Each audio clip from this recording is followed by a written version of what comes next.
मेवात में नूह में हिंदू संगठनों द्वारा निकाली जा रही ब्रजमंडल यात्रा के दौरान दो गुटों में टकराव हुआ है।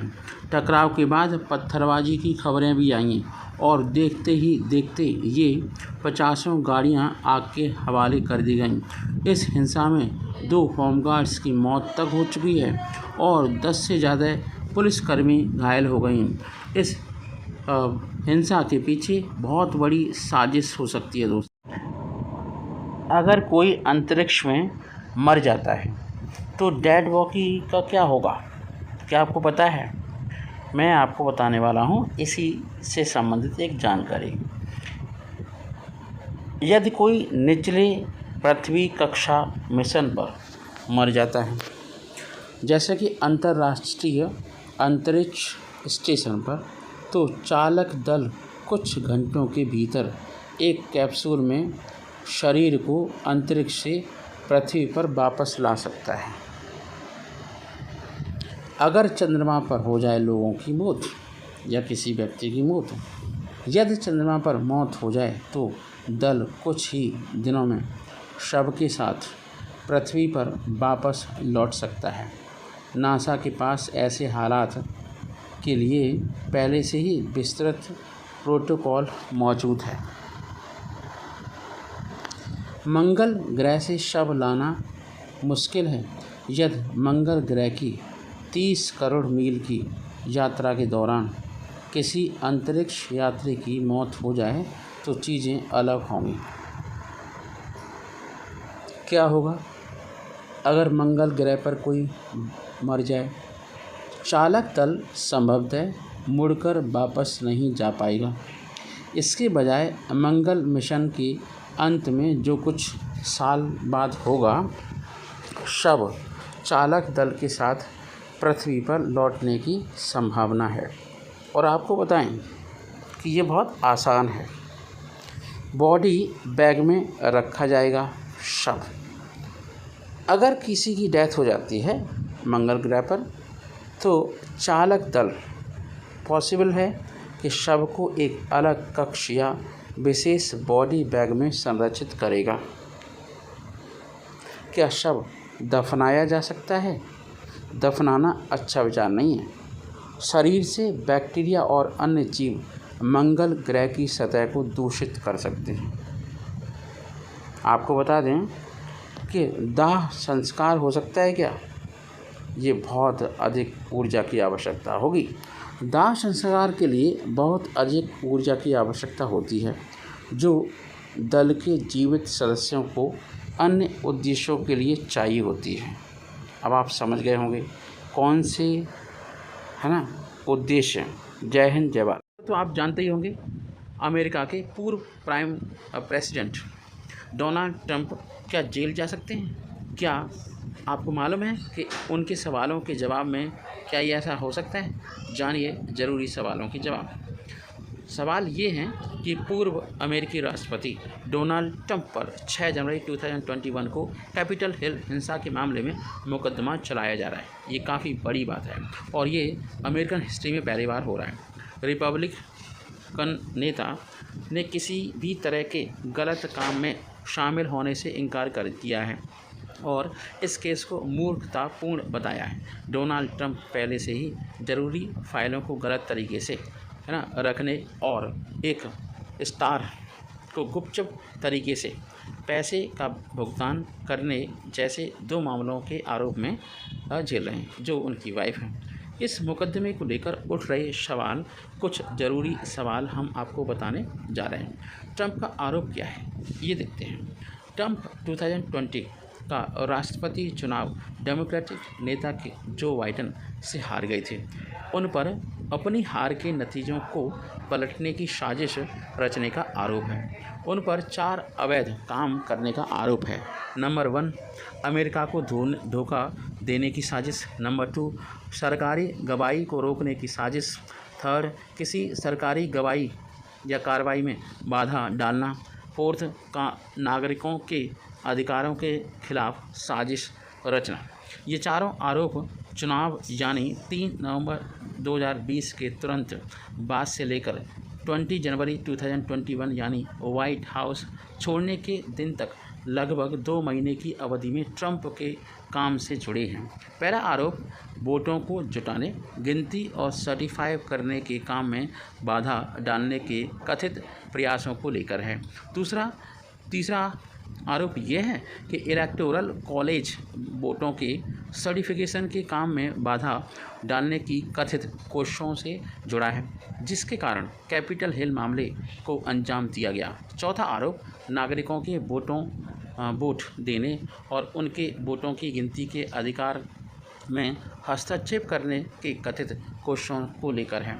आपको बताएं, पिछले मामलों में उन मामलों के मुताबिक इस बार आरोप काफ़ी गहरे हैं और भी कोई मैटर हो चुका है, लेकिन यहाँ देखते हैं। ये ट्रंप के खिलाफ तीसरा मामला है और कुछ कानूनी विशेषज्ञों का कहना है कि यह उनके खिलाफ लाया गया सबसे मजबूत मामला नहीं है। उन्हें इससे ज़्यादा बड़े कानूनी संकट का सामना करना पड़ सकता है।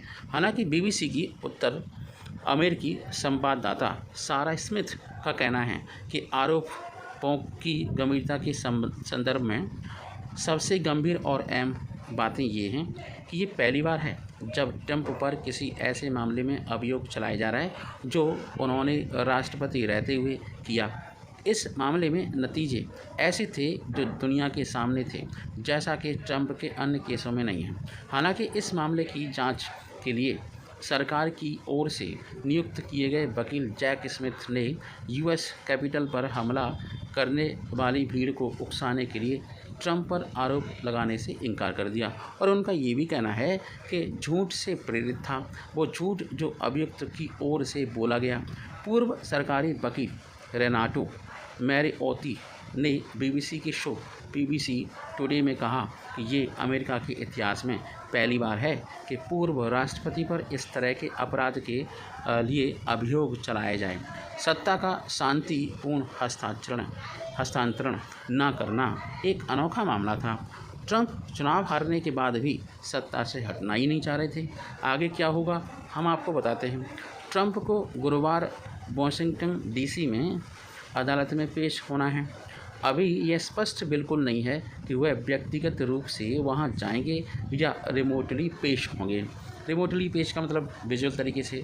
ट्रंप के खिलाफ जांच का नेतृत्व करने वाले सरकार के नियुक्त वकील जैक स्मिथ इससे मामले में जल्दी सुनवाई की मांग कर रहे हैं। हुआ ये है, लेकिन कई कारणों से ऐसे मामले की जल्द सुनवाई हो पाएगी ऐसे आसार हमें नहीं लगते कि ये हो पाएगी। उनके खिलाफ कई केस भी चल रहे हैं और कब कौन से केस का ट्रायल होगा यही तय करेगा कि इस केस में कितना वक्त लगेगा। सभी केस एक ही समय नहीं चलाए जा सकते। इस बात के भी आसार काफ़ी कम हैं कि चुनाव के दौरान किसी मुख्य केस की सुनवाई हो। जल्द ही रिपब्लिकन नेशनल कन्वेंशन होने वाला है, जब पार्टी और राष्ट्रपति पद के उम्मीदवार को औपचारिक रूप से चुनेगी, सिलेक्ट करेगी। तो मैरियातो बताते हैं कि अमेरिकी न्याय प्रणाली में मुकदमे के लिए अधिक समय देने के कई तरीके होते हैं। तो ये काफ़ी हद तक संभव है कि ट्रंप एक बार और राष्ट्रपति चुने लिए जाएं और अगर ऐसा हुआ तो फिर से ट्रायल शुरू होगा। क्या ट्रंप जेल जा सकते हैं या ट्रंप जेल जाकर चुनाव लड़ सकते हैं? 77 साल के ट्रंप दोषी पाए गए तो उन्हें कड़ी सज़ा मिलने की पॉसिबिलिटी है। मामले की सुनवाई के लिए जज तान्या चटकन को नियुक्त किया गया है और तान्या चटकन की नियुक्ति ओबामा प्रशासन ने की थी। उन्हें ऐसे जज के रूप में जाना जाता है जो कड़ी से कड़ी सज़ा देते हैं। अतीत में 6 जनवरी के अन्य मामलों में उन्होंने बहुत सारी कड़ी सज़ाएं भी दी हैं। ज़रूरी दस्तावेज़ों के मामले में ट्रंप पर अधिकतम 20 साल की सज़ा की तलवार लटक रही है। अमेरिकी कानून के तहत यदि किसी व्यक्ति पर आपराधिक आरोप लगे हों और या भले ही वह जेल में हो तो भी राष्ट्रपति का चुनाव लड़ने से कोई नहीं रोक सकता। हालांकि सवाल ये है कि मतदाता ऐसे उम्मीदवार को वोट देना चाहेंगे या नहीं चाहेंगे, ये तो आने वाला टाइम बताएगा। अमेरिका के इतिहास में कम से कम 2 लोग आपराधिक है ना, केस में दोषी करार दिए जाने के बाद भी राष्ट्रपति पद का चुनाव लड़ चुके हैं। 1920 में समाजवादी उम्मीदवार यूजीन डेव्स, जिन्हें 1918 के एक युद्ध विरोधी भाषण के लिए दोषी ठहराया था और उन्होंने पहले विश्व युद्ध के दौरान भाषण दिया था, जिसके कारण उन पर राजद्रोह का केस चलाया गया था। धोखाधड़ी के एक मामले में दोषी ठहराए गए लिंडन लारूश ने मिनेसोटा की एक जेल में सज़ा काटते हुए 1992 में चुनाव लड़ा था। ट्रंप अगला चुनाव जीते तो वे अपनी सज़ा माफ़ भी करवा सकते हैं। कुछ विश्लेषकों का कहना है कि यदि ट्रंप को दोषी ठहराया गया और वो चुनाव जीत गए तो बहुत हद तक संभव है कि वो खुद की सज़ा माफ़ कर देंगे। यह संभावित परिस्थिति अमेरिका में पहले कभी देखी नहीं गई और ना ही इससे जुड़े कोई नियम हैं। इसका अर्थ है कि सुप्रीम कोर्ट को इसमें हस्तक्षेप करने की ज़रूरत पड़ सकती है। अगर मामला उनके राष्ट्रपति बनने के बाद भी चलता रहा तो मामले को खारिज करने की भी कोशिश कर सकते हैं। ट्रंप के रिपब्लिकन प्रतिद्वंदी उम्मीदवार